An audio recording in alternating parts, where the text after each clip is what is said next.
Hello, my name is Dylan Haskins. In 2002, with the Celtic Tiger in full flight, new housing estates were springing up on every green field within sight of a town. It was a sprawl of pebble dash and PVC windows.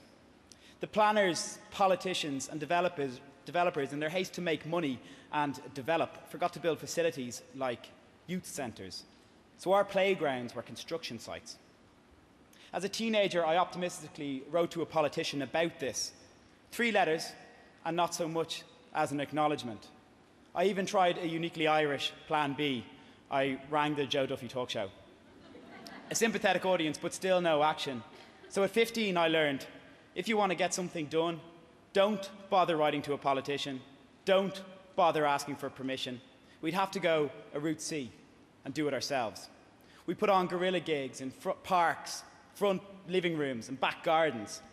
In 2008, we made a documentary film called Roll Up Your Sleeves, explaining what this DIY thing was all about, giving the tools to the people who have something to say, and who amongst us doesn't.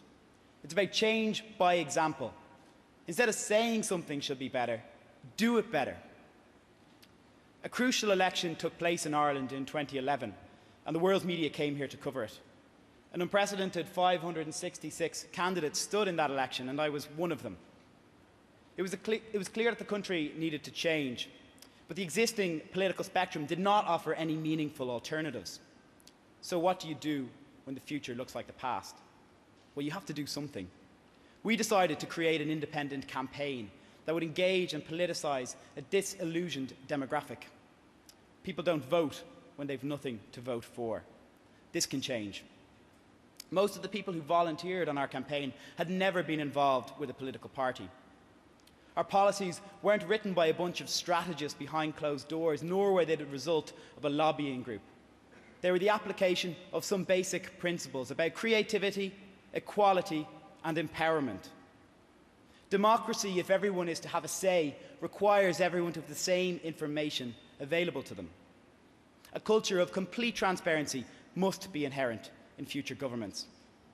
Instead of just making election promises, our campaign would exemplify these principles and raise the bar for what people should expect from a politician. So transparency, for example, could be demonstrated by naming and listing every single donation received or publishing weekly accounts. We knew it was very unlikely that I would get elected, and I didn't, but we raised our voices and maybe created a model for others to build on in the future. In 2002, DIY and non-profit were not buzzwords. After the crash, Ireland began to reevaluate its priorities. Community became something to value again.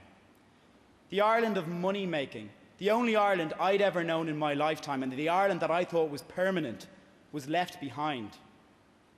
When you realise that nothing is permanent, you realise that everything can be changed.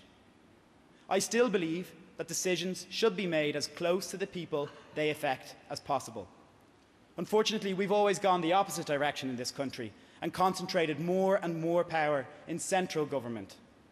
Without any significant autonomy, our local councillors have had to justify their role by resorting to a base clientelism. This can change.